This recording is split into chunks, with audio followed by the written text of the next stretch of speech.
नमस्कार दोस्तों। और आज की पहली कहानी उत्तर प्रदेश के बिजनौर की है। ये बात 2019 की है।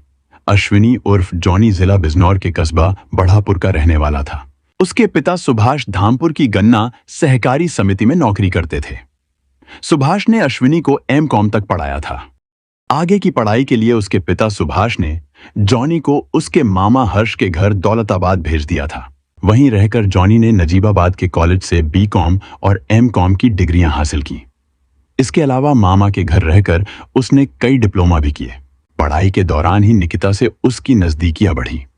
निकिता दौलताबाद की रहने वाली थी, मतलब उसके मामा के गांव की। अश्विनी और निकिता की दोस्ती कई सालों तक बनी रही। बाद में यह बात भी सामने आई कि अश्विनी ने निकिता को प्रपोज किया था, लेकिन उसने मना कर दिया था। करीब 4-5 साल पहले की बात है। जब अश्विनी को कोई अच्छी नौकरी नहीं मिली तो वह दिल्ली से सटी औद्योगिक नगरी नोएडा चला गया था। वहां उसे एक बिल्डर के यहां नौकरी मिल गई। अगले 4 साल उसने नोएडा में ही गुजारे। बीच बीच में घर भी चला जाता था। इस बीच निकिता को एयर होस्टेस की नौकरी मिल गई थी और वह दुबई चली गई। इस बीच कहते हैं अश्विनी और निकिता की फोन पर बराबर बातें होती थीं। अश्विनी बीच बीच में बढ़ापुर स्थित अपने घर आता रहता था। करीब 1.5 साल पहले अश्विनी जब घर आया हुआ था तो उसके साथ एक बड़ा विवाद हो गया था।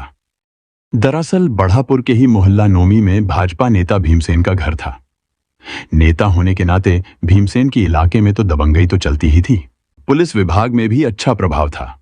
भीमसेन के बेटे राहुल ने एक अनुसूचित जाति की लड़की से प्रेम विवाह किया था। अश्विनी और राहुल हमउम्र थे, साथ साथ उठने बैठने और खाने पीने वाले। अश्विनी कभी कभी मजाक में राहुल की शादी को लेकर कमेंट कर देता था, जो गलत था। यह बात राहुल को बुरी लगती थी। इसी बात को लेकर एक दिन दोनों में विवाद हो गया। बात बढ़ी तो राहुल और उसका चचेरा भाई कृष्णा अश्विनी से उलझ गए। दोनों ओर से मारपीट हुई। एक तरफ 2 भाई थे, दूसरी तरफ अकेला अश्विनी। इसके बावजूद अश्विनी दोनों पर भारी पड़ा तो भीमसेन के परिवार के लोग भी झगड़े में कूद पड़े और अश्विनी को नंगा करके पिटाई कर दी। बात थाने तक गई। पुलिस ने रिपोर्ट दर्ज न करके दोनों पार्टियों को थाने बुलाया। यहां भीमसेन की नेतागिरी काम आई। पुलिस ने नेताजी के साथ आए लोगों ने उनके बेटे राहुल और भतीजे कृष्णा को सम्मानपूर्वक कुर्सियों पर बैठाया, जबकि अश्विनी को न केवल फर्श पर बैठाया गया बल्कि 2-4 पुलिसियां हाथ भी जमाए गए। बातचीत के बाद पुलिस ने दोनों पार्टियों का लिखित समझौता करा दिया। इतना ही नहीं, पुलिस ने अश्विनी से नेताजी के पैर छूकर माफी भी मंगवाई। अश्विनी को इस बेइज्जती से गहरी चोट पहुंची। उसे लगा कि इस बेइज्जती को लेकर वह गांव में नहीं रह पाएगा, इसलिए अपनी बेइज्जती का बोझ उठाए वह अपनी नौकरी पर नोएडा चला गया। अश्विनी कॉलेज टाइम से ही निकिता से प्यार करता था। हो सकता है यह उसका एकतरफा प्यार रहा हो, लेकिन यह भी सच है कि उसकी उम्मीद टूटी नहीं थी। वजह यह कि निकिता उससे बराबर बात करती थी। दोनों की बातचीत तब भी चलती रही जब वह एयर होस्टेस बनकर दुबई चली गई। इसी साल जून में जब अश्विनी की मां का निधन हो गया तो उसे गांव आना पड़ा। मां की मृत्यु के बाद अश्विनी को लगने लगा था कि वह अनाथ हो गया है। इस बीच उसने उन राहुल और कृष्णा से भी फिर से दोस्ती कर ली थी, जिनकी वजह से उसकी बेइज्जती हुई थी और वह गांव छोड़कर नोएडा चला गया था। अश्विनी को घर आए 3 महीने हो गए थे। इस बीच उसने निकिता को कई बार फोन किया, लेकिन उसने फोन नहीं उठाया। निकिता दौलताबाद की थी। उसकी जानकारी रखने के लिए अश्विनी ने उसी गांव की एक लड़की को बहन बना रखा था। जब निकिता ने बात नहीं की तो अश्विनी ने अपनी मुंहबोली बहन से उसके बारे में पूछताछ की। पता चला कि वह कई महीने पहले दुबई से लौट आई है। उसे यह भी जानकारी मिली कि निकिता की शादी मुरादाबाद के एक लड़के से तय हो गई है। इस जानकारी से अश्विनी के दिल को गहरी चोट लगी। उसने मन ही मन फैसला किया कि निकिता की शादी से पहले उससे एक बार मिलेगा जरूर। उसने इस मौके का फायदा उठाने की योजना बनाई। उसने एक पार्टी का आयोजन करने का सोचा। उसने पूरी योजना बनाई थी। 26 सितंबर 2019 को अश्विनी ने फोन करके कृष्णा को जगह बता दी और राहुल को साथ लाने को कहा। अश्विनी ने जो जगह बताई थी वह बढ़ापुर जाखरी मार्ग किनारे के जंगल में थी। कृष्णा और राहुल अपने चाचा ताऊ के लड़कों दीपक और रवि को लेकर अश्विनी की बताई जगह पर पहुंच गए। अश्विनी उन सबको मुख्य मार्ग से करीब 200 मीटर अंदर जंगल में ले गया। वहां शराब, बियर और खाने पीने की चीजों का पूरा इंतजाम था। सबने जमकर नशा किया। इस बीच छोटी छोटी बातों को लेकर अश्विनी और राहुल में झगड़ा होने लगा। धीरे धीरे बात इतनी बड़ी कि नौबत मारपिटाई की आ गई। दोनों ओर के लोग बियर की बोतलें तोड़कर खून खराबे पर उतर आए। यह देख कृष्णा और राहुल को छोड़कर बाकी युवक भाग खड़े हुए। ज्यादा नशे की वजह से राहुल और कृष्णा के पैर लड़खड़ा रहे थे। इसी बीच अश्विनी ने कमर से पिस्तौल निकालकर पहले राहुल को 4 गोलियां मारी, जिनमें से 2 गोलियां उसके सिर में, एक सीने में और एक पेट में लगी। फिर उसने 3 गोलियां कृष्णा को मारी, जो उसके सिर, सीने और पेट में लगी। कृष्णा और राहुल को मौत के घाट उतारकर अश्विनी वहां से भाग गया। खून खराबे में लिपटी इस घटना की जानकारी दीपक ने पुलिस और कृष्णा, राहुल के घर वालों को दी। सूचना मिलते ही थाना बढ़ापुर की पुलिस घटनास्थल पर पहुंच गई। घटनास्थल पर पड़ी शराब, बियर की बोतलों, 2 लाशों और बिखरे खून से अनुमान लगाया जा सकता था कि वहां क्या और कैसे हुआ होगा। घटना की सूचना मिलने पर नगीना की सीओ अर्चना सिंह और बिजनौर के एसपी विश्वजीत श्रीवास्तव भी घटनास्थल पर पहुंच गए। घटनास्थल की भयावहता को देखकर उन्होंने कई थानों की पुलिस को जंगल में अश्विनी को तलाशने का काम सौंपा। प्राथमिक कार्रवाई से निपटने के बाद पुलिस ने राहुल और कृष्णा की लाशें पोस्टमार्टम के लिए भेज दी। इस बीच भीमसेन ने थाना बढ़ापुर में राहुल और कृष्णा की हत्या का केस दर्ज कराया, जिसमें अश्विनी उर्फ जॉनी, उसके भाई रंजीत, पिता सुभाष, जॉनी के चचेरे भाई रवि और मुरादाबाद निवासी बहनोई को नामजद किया गया। घटना के अगले दिन बिजनौर के एसएसपी संजीव त्यागी और मुरादाबाद रेंज के आईजी रमित शर्मा ने घटनास्थल का निरीक्षण किया। जिस जगह हत्याएं हुई थीं, उससे पुलिस अधिकारियों ने अनुमान लगाया कि हर जगह पुलिस तैनाती की वजह से अश्विनी भाग नहीं पाया होगा। पुलिस को लगा कि वह कहीं जंगल में छिपा होगा। आईजी के निर्देश पर बिजनौर के 20 थानों की पुलिस को अश्विनी को खोजने के लिए लगा दिया गया। जंगल को खंगालने के लिए ड्रोन कैमरे का भी सहारा लिया गया, लेकिन घर परिवार और रिश्तेदारियों में कहीं भी अश्विनी का कोई सुराग नहीं मिला। दरअसल दिन दहाड़े हुए इस हत्याकांड ने बिजनौर के पुलिस थाने को हिला दिया था। ऊपर से दोनों मृतक भाजपा नेता के सगे संबंधी थे, जिससे धरने प्रदर्शनों का डर था। पुलिस ने अश्विनी को पकड़ने के लिए अपनी पूरी ताकत झोंक दी थी, लेकिन इस कवायद से हासिल कुछ नहीं हुआ। अश्विनी एक तरह से पुलिस के लिए चुनौती बना हुआ था। पुलिस ने शराब पार्टी में शामिल दीपक से भी हर तरह से पूछताछ की, लेकिन वह कुछ नहीं बता पाया। पुलिस हर तरह की कोशिशों में लगी थी। इस बीच 5 दिन बीत गए।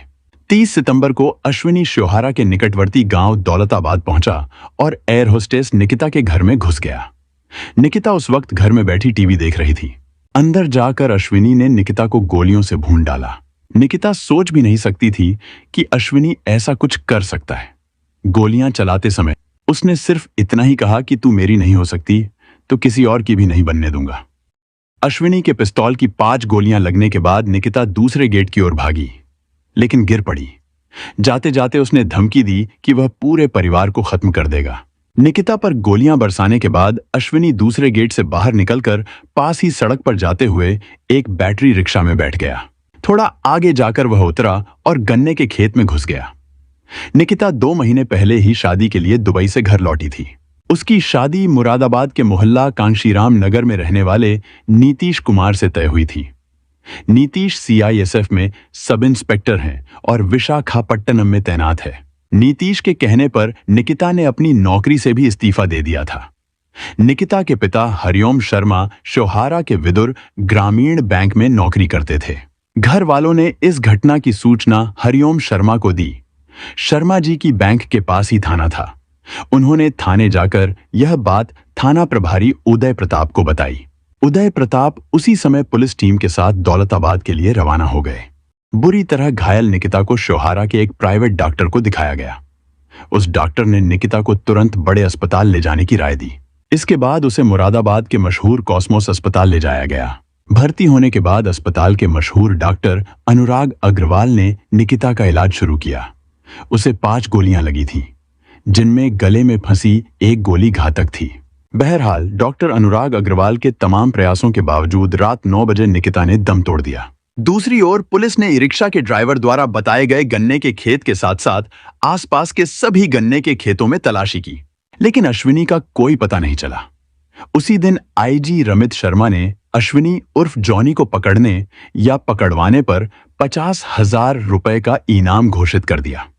पुलिस ने आसपास के शहरों के बस अड्डों, रेलवे स्टेशनों के अलावा अन्य तमाम जगहों के सीसीटीवी कैमरों की फुटेज देखी, लेकिन नतीजा कुछ नहीं निकला। जब 2 दिन और बीत गए तो मुरादाबाद बरेली परिक्षेत्र के एडीजे अविनाश चंद्र ने अश्विनी पर इनाम राशि 50,000 से बढ़ाकर 1 लाख कर दी। इसके बाद पुलिस ने जॉनी से जुड़ी छोटी से छोटी जानकारियां जुटानी शुरू कर दी। उसके फोन की लोकेशन का पता लगाने की कोशिश की गई, लेकिन उसका फोन 26 सितंबर से ही बंद था। जब पुलिस की सभी कोशिशें बेकार गईं, तो बिजनौर के एसएसपी संजीव त्यागी ने जिले के सभी पुलिस अफसरों के साथ मीटिंग की, जिसमें तय हुआ कि बस अड्डों, रेलवे स्टेशनों और ऑटो रिक्शा, ई रिक्शा के अड्डों पर विशेष रूप से नजर रखी जाए। इस अभियान में संजीव त्यागी खुद भी शामिल हुए। 3 अक्टूबर को किसी मुखबिर ने पुलिस को सूचना दी कि अश्विनी उर्फ जॉनी को नगीना के तुलाराम हलवाई की दुकान पर रसगुल्ले खाते देखा गया है। तुलाराम के रसगुल्ले जिला भर में मशहूर हैं। सूचना मिलते ही पुलिस चौराहे के पास स्थित तुलाराम की दुकान पर पहुंच गई, लेकिन तब तक अश्विनी वहां से जा चुका था। पूछताछ में पता चला कि अश्विनी ने वहां बैठकर 8 रसगुल्ले खाए थे। बाद में वह बराबर में स्थित मोहन रेस्टोरेंट में भी गया था, जहां वह काफी देर बैठा रहा। पुलिस ने रात में ही तुलाराम हलवाई की दुकान के आसपास के सभी सीसीटीवी कैमरों की फुटेज देखी। इससे यह जानकारी मिली कि चौराहे से अश्विनी हरिद्वार जाने वाली बस में सवार हुआ था। पुलिस ने हरिद्वार वाली बस को रुकवाकर चेक किया, साथ ही पूरे नगीना को भी छान मारा, लेकिन अश्विनी का कोई सुराग नहीं मिला। वह एक बार फिर पुलिस को चकमा दे गया था। अश्विनी को पकड़ने के लिए बिजनौर पुलिस ने जो भी कर सकती थी वो किया, लेकिन फिर भी पुलिस के हाथ खाली ही थे। 5-6 अक्टूबर की रात को बढ़ापुर के थाना प्रभारी कृपाशंकर सक्सेना ने बढ़ापुर की ओर आने वाले वाहनों की चेकिंग के लिए बैरिकेड लगा रखे थे। रात करीब 12 बजे पुलिस ने दिल्ली से आ रही एक बस को रोका। ड्राइवर ने बस सड़क किनारे लगा दी। कृपाशंकर सक्सेना ने 2 सिपाहियों मोनू यादव और बादल पंवार से बस की चेकिंग करने को कहा। चेकिंग के दौरान यात्री अलर्ट होकर बैठ गए। कंडक्टर के आगे वाली सीट पर एक व्यक्ति मुंह पर कपड़ा लपेटे बैठा था। बस के किसी यात्री, यहां तक कि पुलिस ने भी नहीं सोचा था कि वह 1 लाख का इनामी अश्विनी उर्फ जॉनी हो सकता है। मुंह पर कपड़ा लपेटे बैठा युवक नींद में था। नींद में उसका सिर एक ओर को झुका हुआ था। सिपाही मोनू और बादल ने उसके कंधे पर हाथ रखकर मुंह से कपड़ा हटाया तो वह चौंक कर जागा। वह अश्विनी ही था। सामने पुलिस को देख अश्विनी को लगा कि उसका खेल खत्म हो गया है। उसने बिना देर किए कमर से पिस्तौल निकाली और दाईं कनपट्टी पर रखकर ट्रिगर दबा दिया। एक धमाके के साथ खून का फव्वारा छूटा और वह एक ओर को लुढ़क गया। पुलिस वाले समझ गए कि वह अश्विनी उर्फ जॉनी ही था। आंखों के सामने एक युवक दम तोड़ते देख पूरी बस के यात्री सन्न थे। वैसे असलियत यह थी कि अगर अश्विनी के चेहरे पर कपड़ा न होता तो पुलिस वाले उसे पहचान ही नहीं पाते। वजह यह थी कि वह पिछले 10 दिनों से छिपता छिपाता घूम रहा था। न खाना पीना और न आराम। नहाना धोना तो दूर की बात थी। पुलिस ने जॉनी की लाश की तलाशी ली तो उसके पास यूएस मेड पिस्तौल के अलावा एक बैग मिला। उसके बैग में जैकेट व एक जोड़ी कपड़े थे, साथ ही सैमसंग का मोबाइल। 67 रुपए, 16 कारतूस, आधार कार्ड, पैन कार्ड और इनकम टैक्स का एक सर्टिफिकेट भी बैग में मिले। जॉनी की मौत के बाद पुलिस ने चैन की सांस ली। जॉनी ने अपनी बेइज्जती के मामले को इतनी लंबी अवधि तक क्यों पाले रखा? जाहिर है जरूर कोई ऐसी बात रही होगी जो उसके दिल में कांटे की तरह नहीं चुभी, बल्कि छुरी बनकर दिल में उतरी होगी। वरना उच्च शिक्षा प्राप्त जॉनी इतना बड़ा खूनी खेल नहीं खेलता। जो भी हो, जॉनी ने 3 कत्ल किए थे।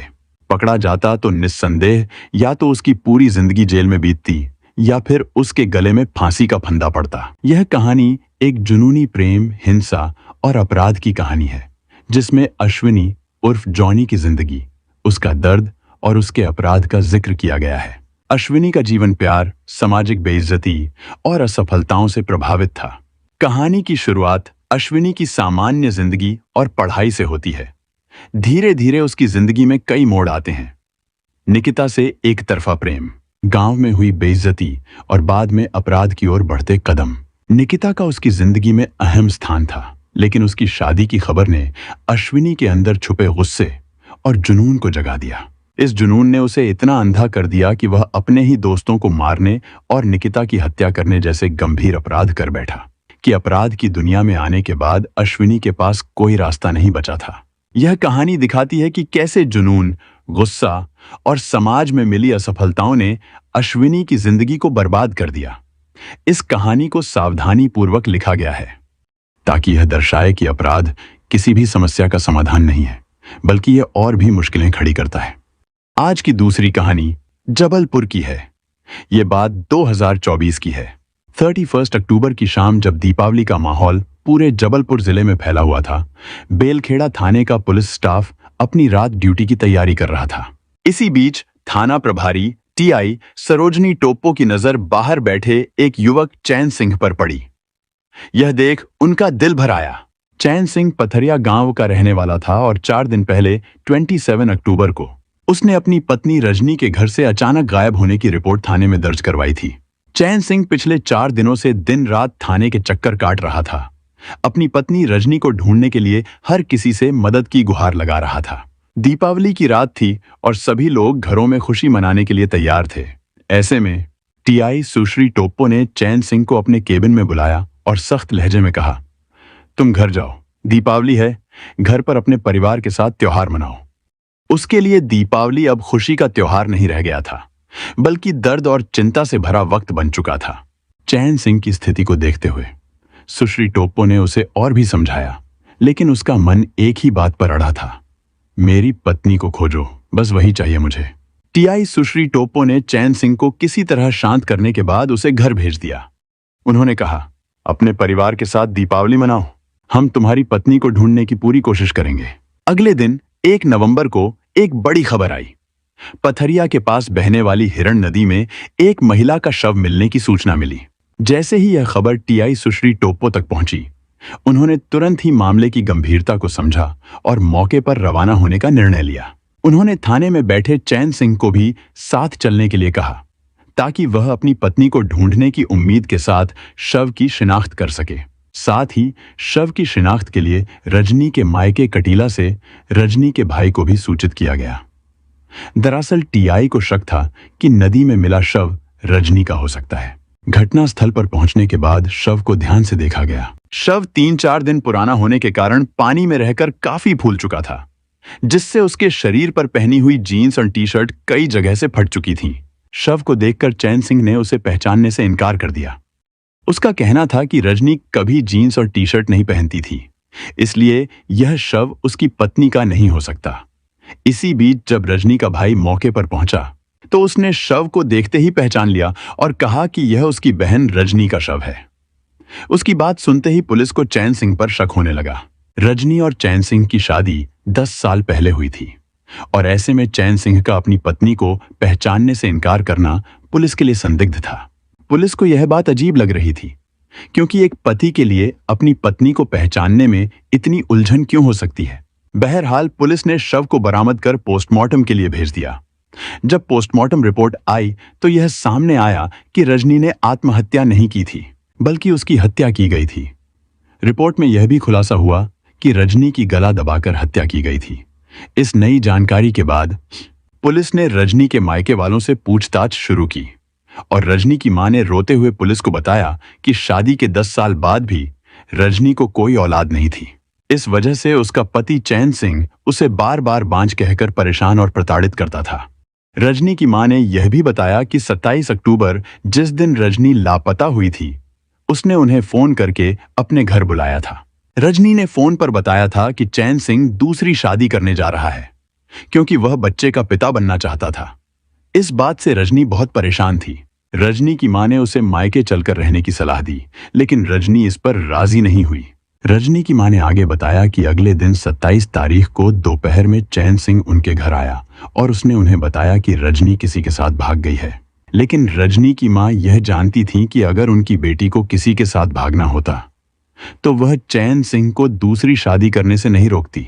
इससे यह साफ हो गया कि रजनी अपनी मर्जी से घर नहीं छोड़ी थी और यह बात उनके लिए बेहद संदिग्ध थी। रजनी की मां के इस बयान ने पुलिस की जांच में एक और अहम मोड़ लाया, क्योंकि अब पुलिस को यह यकीन होने लगा था कि रजनी की लापता होने के पीछे कुछ और ही वजह थी। जो चैन सिंह से जुड़ी हो सकती थी। चैन सिंह के दूसरी शादी करने की बात सुनते ही पुलिस सतर्क हो गई। टीआई सुश्री टोप्पो को अब समझ में आने लगा कि चैन सिंह ने रजनी की गुमशुदगी की रिपोर्ट लिखवाने के बाद 4 दिन तक थाने में ही क्यों डेरा डाल रखा था। असल में चैन सिंह पुलिस को यह दिखाना चाहता था कि वह अपनी पत्नी से बहुत प्यार करता है और उसकी तलाश में पूरी कोशिश कर रहा है। जहां आम आदमी रिपोर्ट लिखवाने के बाद खुद ही पत्नी को खोजता है, वहीं चैन सिंह इसलिए थाने में बैठा रहा क्योंकि उसे रजनी की मौत की जानकारी पहले से थी। इसलिए एएसपी सूर्यकांत शर्मा के निर्देश पर बेलखेड़ा टीआई ने जब चैन सिंह के साथ सख्ती से पूछताछ की तो उसने रजनी की हत्या करना स्वीकार कर पूरी बात बता दी। 36 वर्षीय चैन सिंह की शादी 10 साल पहले कटीला निवासी रजनी के साथ हुई थी। रजनी के साथ चैन सिंह का वैवाहिक जीवन आराम से बीत रहा था, लेकिन जब शादी के 3 साल बीत जाने के बाद भी उनको कोई बच्चा नहीं हुआ तो दोनों को चिंता होने लगी, जिससे उन्होंने मंदिर मंदिर भटकना आरंभ कर दिया। जिसने जहां बताया वहां मन्नत मांगने गए, मगर कोई लाभ नहीं हुआ। जब पूजा पाठ के बाद भी कोई फायदा नहीं हुआ। कुछ साल और बीतने के बाद उसने रजनी को बांझ घोषित कर दिया और उसे मानसिक और शारीरिक रूप से परेशान करने लगा। रजनी जब भी अपने मायके वालों से इस परेशानी की बात करती तो वे उसे समझाते कि भगवान पर भरोसा रखो, सब ठीक हो जाएगा। लेकिन रजनी की परेशानी बढ़ती जा रही थी और उसे किसी से भी कोई मदद नहीं मिल रही थी। आरोपी चैन सिंह ने बताया कि 10 साल बीत जाने पर भी जब कोई बच्चा नहीं हुआ तो कुछ रिश्तेदारों ने मुझे दूसरी शादी करने की सलाह दी। यह सलाह मेरे पिता मुन्ना सिंह को जम गई, जिसके बाद वे मेरे ऊपर दूसरी शादी करने का दबाव बनाने लगे। इस पर काफी सोच विचार के बाद मैं राजी हो गया, लेकिन मैंने सोच लिया था कि दूसरी शादी करने के बाद भी रजनी को साथ ही रखेगा। लेकिन जब रजनी से इस बारे में बात की तो वह भड़क गई। उसने साफ कह दिया कि चाहे 7 जन्म तक बच्चा न हो, लेकिन वह सौतन को घर में नहीं आने देगी। उसकी इस जिद से मैं परेशान हो गया था। इसी बीच पिता ने एक लड़की वालों को राजी कर लिया था। वे अपनी बेटी की शादी मेरे साथ करने तैयार थे। चैन सिंह ने पुलिस के सामने घटना की पूरी सच्चाई कबूल कर ली। उसने बताया कि 26 अक्टूबर की रात रजनी से झगड़ा होने पर उसने उसे समझाने की कोशिश की, लेकिन जब रजनी नहीं मानी तो गुस्से में आकर उसने गला दबाकर उसकी हत्या कर दी। हत्या के बाद उसने तुरंत अपने पिता को फोन किया। पिता पुत्र ने मिलकर शव को छिपाने की योजना बनाई। रजनी की साड़ी उतारकर उसे जीन्स और टी-शर्ट पहनाई गई ताकि किसी को शक न हो। उसके सिर पर गमछा डाल दिया और शव को बाइक पर इस तरह से बीच में बिठाया कि देखने वालों को लगे कि वह कोई जिंदा आदमी है। चैन सिंह ने रजनी के कपड़े एक बैग में भर लिए थे ताकि पुलिस को लगे कि रजनी घर से भाग गई थी। इसके बाद वे शव को हिरण नदी के पास ले गए और उसे नदी में फेंक दिया। योजना यह थी कि अगर कभी रजनी का शव मिले तो पुलिस को यह लगे कि उसने घर से भागने के बाद नदी में कूदकर आत्महत्या कर ली। लेकिन चैन सिंह की चालाकी उसके बयान और सबूतों के सामने टिक नहीं पाई और सच सामने आ गया। हमारा उद्देश्य यह है कि लोग इन घटनाओं से सीखें और गलत रास्तों पर चलने से बचें। यह कहानी एक अहम चेतावनी है जो हमें बताती है कि जीवन में सही फैसले लेना कितना जरूरी है। हमें मिलकर एक बेहतर समाज बनाने की कोशिश करनी चाहिए जहां प्यार और ईमानदारी की अहमियत हो। ऐसी सच्ची घटनाओं और उनसे मिले संदेशों के साथ मैं फिर लौट कर आऊंगा। तब तक के लिए सुरक्षित रहें, सतर्क रहें और याद रखें कि हर कदम सोच समझकर उठाएं।